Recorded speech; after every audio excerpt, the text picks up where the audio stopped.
Bismillahirrahmanirrahim. Assalamualaikum warahmatullahi wabarakatuh.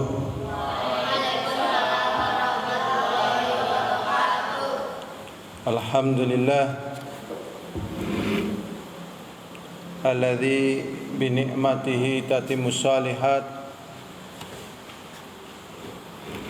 Allahumma salli wa sallim ala Muhammadin wa ala alihi wa ashabihi wa man tabi'ahum bi ihsanin ila yaumiddin wa ba'd. Kita akan membahas tentang hadis-hadis yang bertalian dengan peringatan dari mengerjakan al-kabair,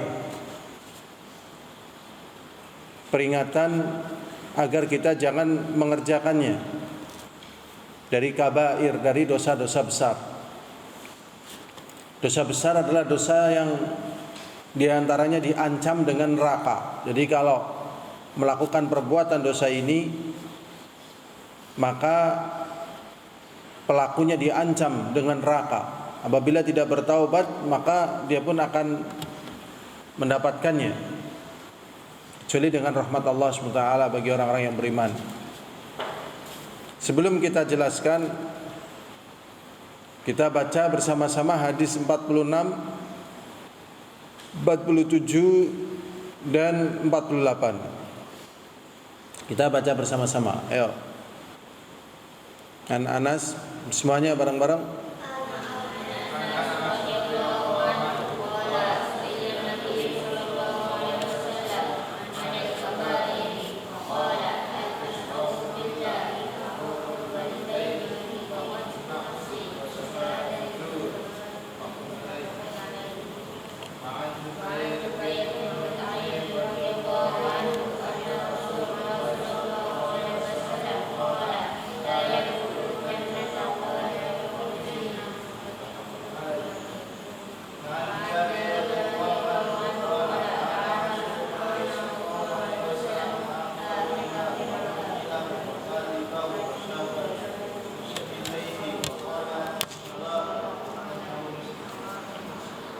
Yang pertama yaitu hadis dari Anas radhiyallahu taala anhu. Beliau berkata,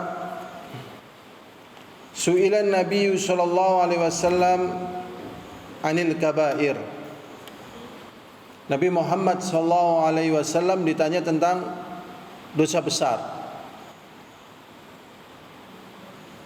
Faqal, maka Rasulullah sallallahu alaihi wasallam mengatakan, dosa besar diantaranya adalah al-isyraku billah, berbuat syirik kepada Allah Subhanahu wa taala. Sudah diketahui bahwasanya perbuatan syirik ini dosa besar yang paling besar yang tidak diampuni oleh Allah Subhanahu wa taala apabila orang tersebut mati dalam keadaan belum bertaubat dari perbuatan syirik tadi. Tapi kalau belum mati dia bertaubat, maka diampuni. Seperti firman Allah Ta'ala yang menyatakan, Innallaha la yaghfiru ayyushraka bihi wa yaghfiru ma duna dzalika liman yasha. Sesungguhnya Allah Subhanahu wa taala tidak akan mengampuni dosa berbuat syirik kepadanya. Wa yaghfiru ma duna dzalika liman yasha, dan Allah SWT mengampuni dosa selain syirik bagi siapa saja yang Allah kehendaki. Jadi dia kalau beriman, bertakwa, bertauhid, mati dalam keadaan misalnya mabuk, maka ini menurut keyakinan Ahlussunnah wal Jamaah dia dibawa kehendak Allah. Apabila Allah berkehendak diampuni, kemudian dimasuk surga. Apabila Allah SWT berkehendak, maka dia diazab dulu, baru dimasukkan surga.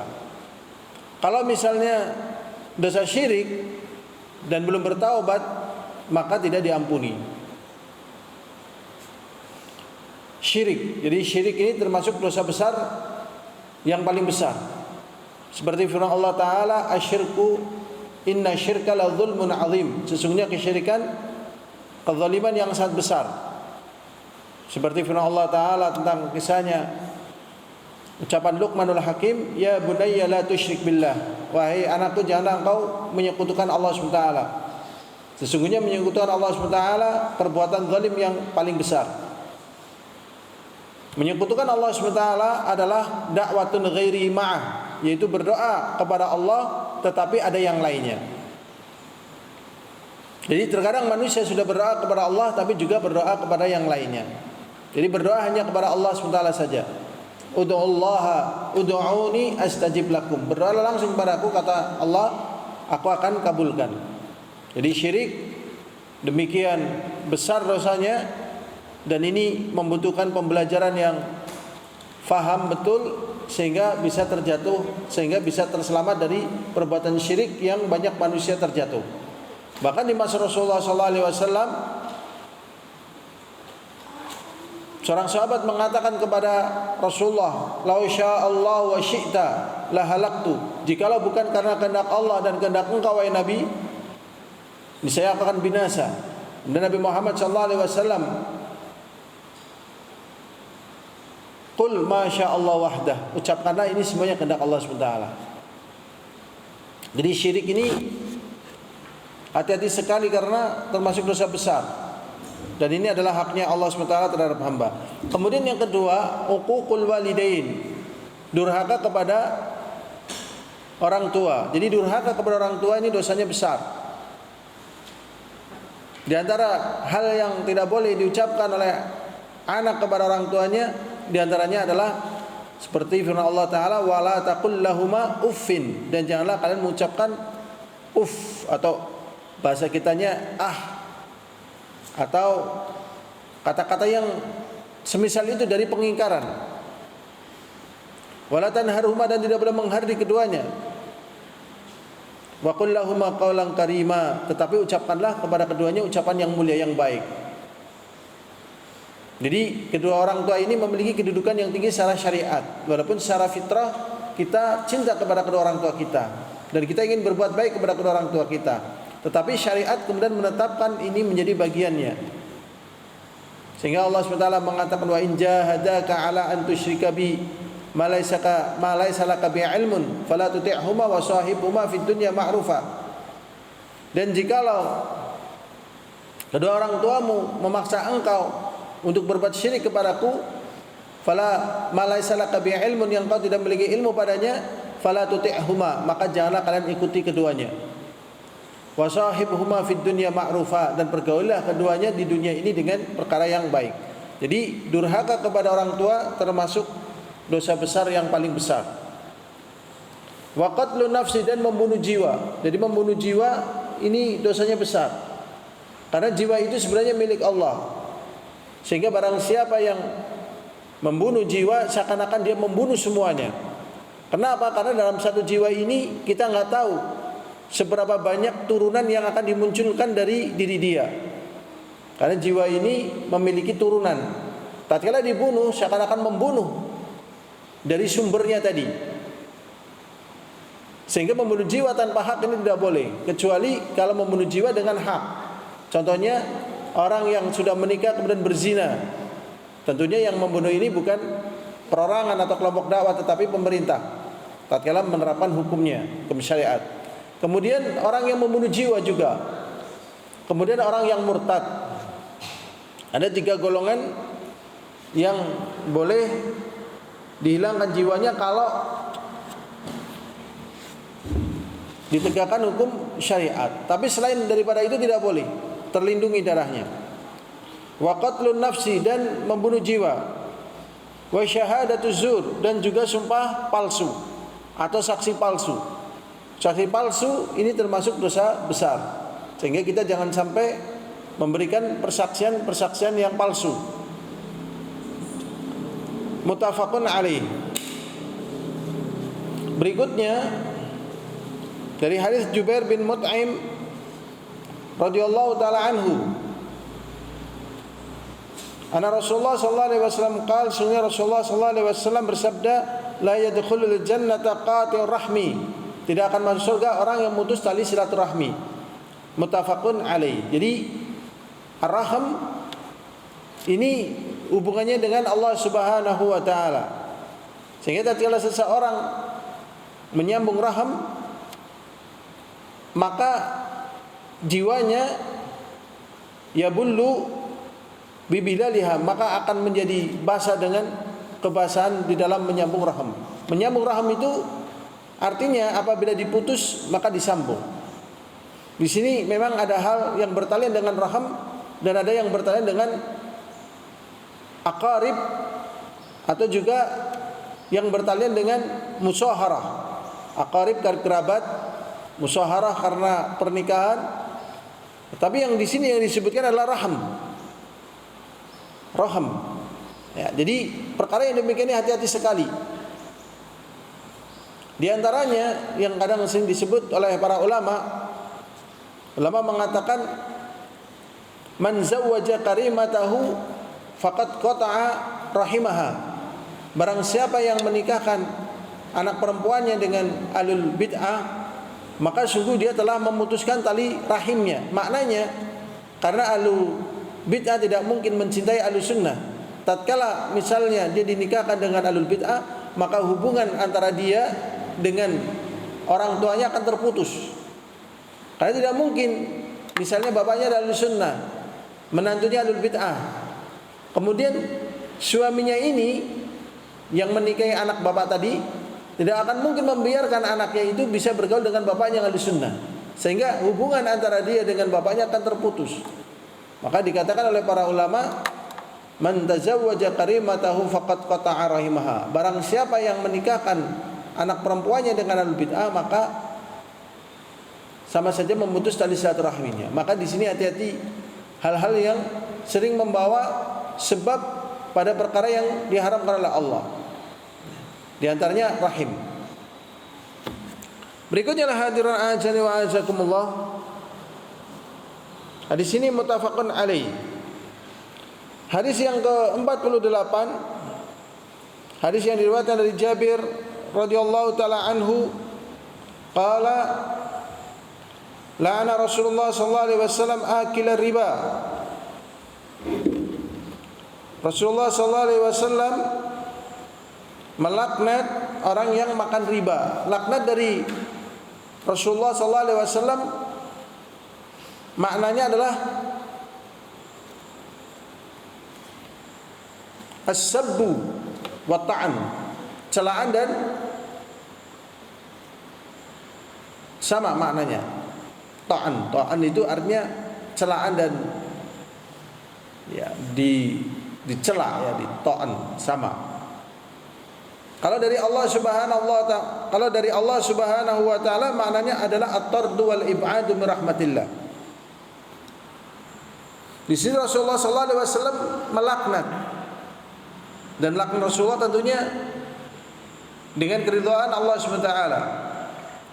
Dan ini menunjukkan dosa besar karena dilaknat Rasulullah sallallahu alaihi wasallam.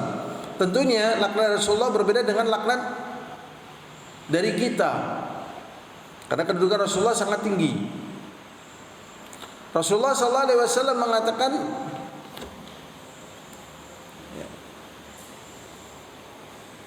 la'ana Rasulullah sallallahu alaihi wasallam akila riba, orang yang memakan riba. Jadi riba itu ada riba fadl, ada riba nasi'ah.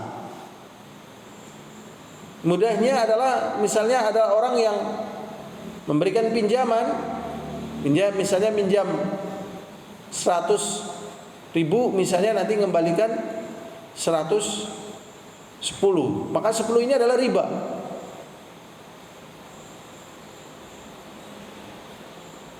Ini dilaknat karena orang-orang yang meminjam ini secara umum ini adalah orang yang dalam keadaan butuh. Maka supaya kita tidak jatuh terhadap riba, kalau kita minjam sesuatu segera dikembalikan. Kalau sudah cukup dikembalikan. Maka Rasulullah SAW juga mengatakan maqalul ghaniyyu zulmun. Orang yang sudah mampu membayar kemudian tidak membayar, maka ini adalah kezaliman. Menunda pembayaran adalah kezaliman. Jadi ini berbahaya sekali dua-duanya sebenarnya. Ya, banyak orang akhirnya lebih memilih tidak meminjamkan uang kepada orang karena kalau dipinjam kadang lupa nggak kembali. Karena sulitnya orang minjam kepada orang saudaranya, akhirnya minjam kepada riba, sehingga riba rame. Padahal riba dilaknat oleh Rasulullah SAW. Maka di sini kita berlindung dari perbuatan riba. Rasulullah SAW mengatakan, akilah riba wa mukilah, dan orang yang wallahu alam zahirnya adalah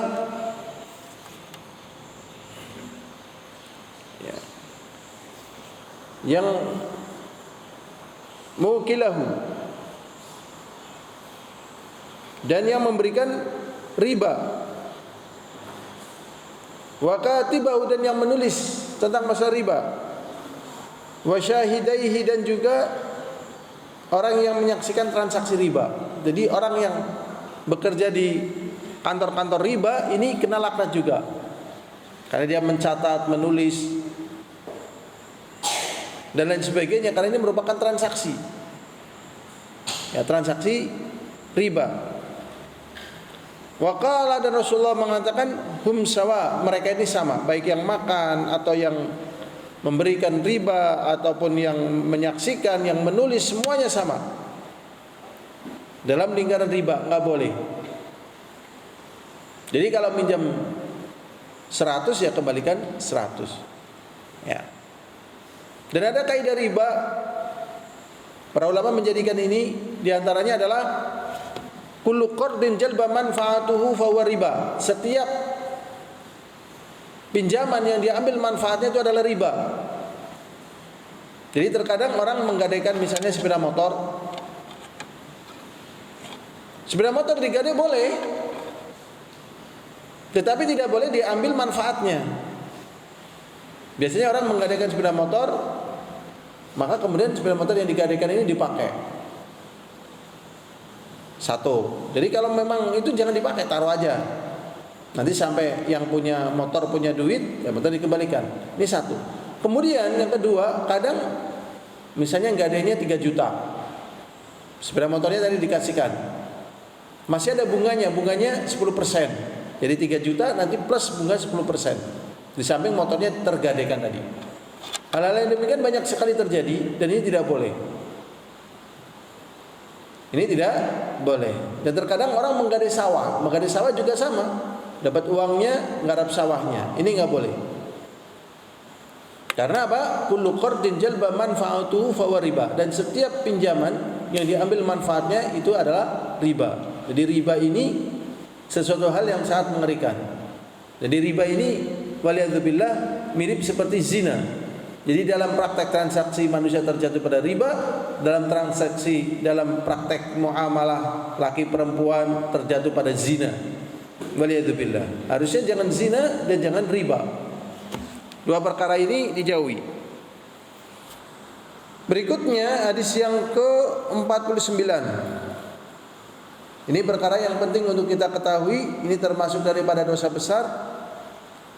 Dari hadis Abu Hurairah radhiyallahu taala anhu berkata Rasulullah sallallahu alaihi wasallam, "Itsnatani fin nasi huma bihim kufrun." Dua perkara yang terjadi pada manusia, keduanya adalah perbuatan kekufuran. Yang pertama adalah at-ta'nu fin nasab, mencela nasab. Jadi tidak semua orang yang terlahir di dunia ini dalam keadaan misalnya bapaknya kaya. Tidak semua orang yang terlahir di dunia ini dalam kondisi bapaknya soleh. Terkadang kondisinya di luar keinginan secara hawa nafsu manusia. Akhirnya dia mencela nasabnya. Maka ini yang demikian tidak boleh. Dia tidak boleh mencela nasab. Atau misalnya dia tidak mencela nasabnya sendiri karena biasanya walau bagaimanapun keadaan seseorang dari nasabnya, dia merasa itu bagian dari hidupnya. Mana mungkin saya akan mencela nasab saya sendiri. Tetapi ada hal lain, terkadang orang saling bertikai satu sama yang lainnya. Kemudian orang yang bertikai ini mencela nasab yang menjadi musuhnya tadi. Kemudian yang ini juga membalas nasabnya tadi yang bertikai tadi. Maka yang demikian ini tidak boleh. Maka ini tidak boleh mencela nasab, karena nasab ini termasuk daripada qada dan qadar Allah Subhanahu wa taala, sehingga dilarang mencela nasab. At-ta'nu fin nasab. Berikutnya wan niyahatu 'alal mayyit, dan meratapi mayit. Jadi terkadang karena saking cintanya, tatkala yang dicintainya ini meninggal dunia, dia merasa sangat sedih, merasa sangat berat. Akhirnya dia meratap atas kematian orang yang dicintainya tadi. Ya, meratapi, mengapa meninggal dunia, kenapa ini terjadi, kenapa bisa demikian, bagaimana ini, nanti saya bagi hidupnya dengan siapa, ya, hidupnya nanti saya dengan siapa, meratap sambil menangis, sambil ya meratap. Maka yang demikian ini termasuk tindakan kekufuran. Karena apa? Karena kematian ini juga termasuk qada dan qadar Allah. Setelah meninggal dunia tidak bisa dihidupkan kembali. Setelah terlahir juga tidak bisa mungkin nasabnya dihapus. Jadi yang demikian ini diterima sebagai qada dan qadar Allah SWT, dan pandai belajar mengambil hikmahnya dari perkara-perkara yang demikian ini, sehingga tidak terjatuh pada kekufuran. Hadis yang ke-50 ini bertalian tentang apa yang terjadi pada umatnya Nabi Muhammad SAW, terjatuh pada mengharamkan perkara yang dihalalkan oleh Allah. Di antaranya dari Abi Malik Al-Asy'ari radhiyallahu anhu qala qala Rasulullah sallallahu alaihi wasallam. Dari Abi Malik Al-Asy'ari, semoga Allah meridainya, berkata Rasulullah sallallahu alaihi wasallam, la yakunanna min ummati aqwamun, nanti akan ada dari kalangan umatku segolongan manusia, yastahilluna al-hirra, menghalalkan hirra, zina. Jadi zina hukumnya adalah apa? Haram. Karena zina ini merubah nasab. Sebagian manusia menghalalkan zina karena dianggap zina ini sebagaimana hubungan manusia biasa, seperti misalnya bersilaturahmi atau saling tolong menolong. Tapi pada perkara yang demikian ini diharamkan karena ada batasnya. Dan di sini nanti akan merubah banyak hal, di antaranya nasab. Maka bagi mereka yang tidak menjaga tentang masalah seperti ini, nasabnya rusak. Sampai akhirnya terjadi antara kakak menikahi adik. Karena tidak tahu si bapaknya zina sama wanita A misalnya, melahirkan C. Kemudian zina lagi dengan wanita B, melahirkan D. Berarti antara C dan D ini kakak adik, dari satu bapak, beda ibu. Kemudian si C tumbuh besar, si D juga tumbuh besar, kenalan pas sekolah bareng, akhirnya jatuh cinta, akhirnya melangsungkan pernikahan. Tatkala melangsungkan pernikahan, bapaknya tahu bahwasanya si B ini wanita yang dia zinai dulu, si A juga wanita yang dia zinai. Akhirnya terjadi pernikahan. Atau bisa jadi waliyadzubillah, si laki-laki ini menikahi wanita A tadi, lahir C, dan menzinai wanita B, lahir D. Si C ini tidak tahu wanita B ini adalah ibunya.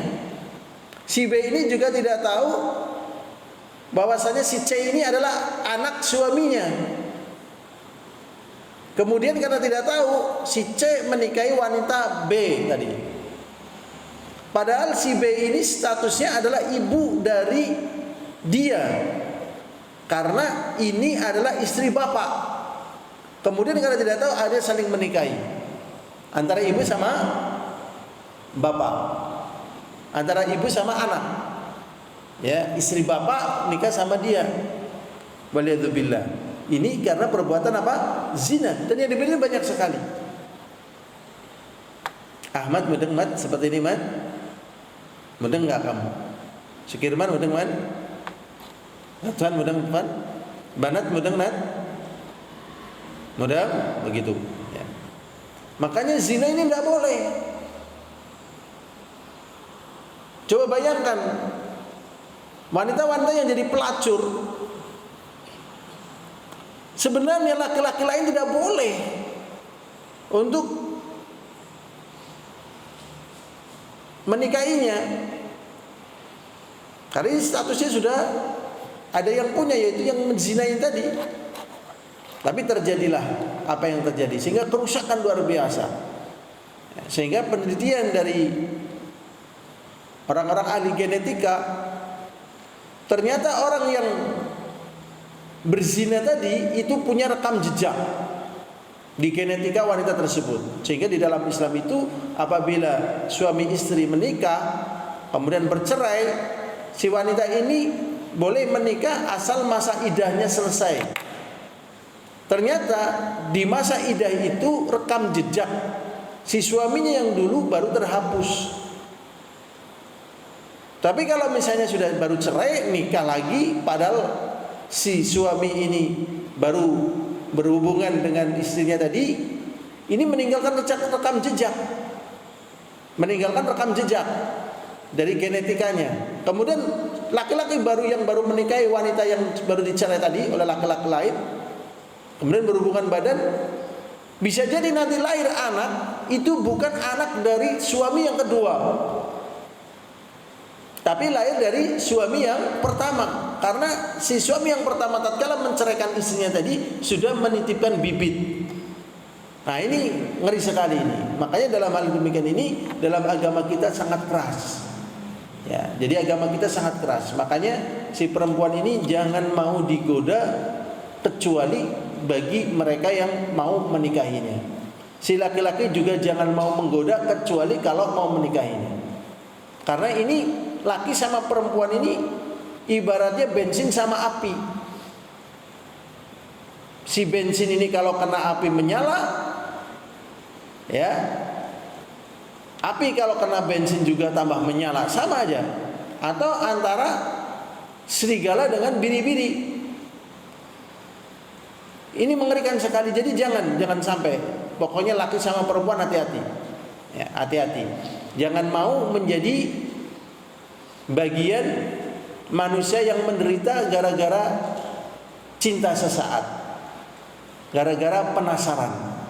Ya, karena memang di tubuh manusia itu ada yang namanya biologis, ya biologis.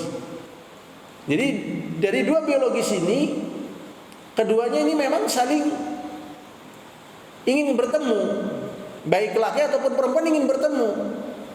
Si perempuan dia ingin dibuahi. Jadi wanita normal itu ingin dibuahi, seperti ya binatang katakanlah yang sudah balighah pun ingin dibuahi. Tatkala dia belum dibuahi, maka si binatang ini akan terus menyuarakan suaranya. Ya, akan menyuarakan suaranya. Yang intinya dia ingin dibuahi. Setelah dibuahi baru tenang. Ya, maka yang demikian ini saling apa? Menjaga. Sampai pada waktu yang Allah tentukan dengan cara yang terbaik, setelah itu dipertahankan rumah tangganya. Karena kalau tidak dipertahankan rumah tangganya, nanti sebulan 2 bulan setelah pisah dengan suaminya, si wanita ini normalnya ingin dibuahi juga.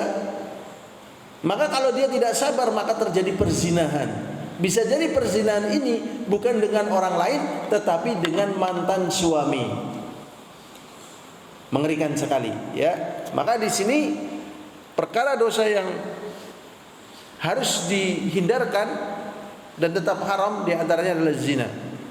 Yastahilun al-khirra wal harir, sutra wal khamra, sedang khamar, wal ma'azif, serta alat musik. Jadi musik tetap haram karena musik ini menimbulkan nifak.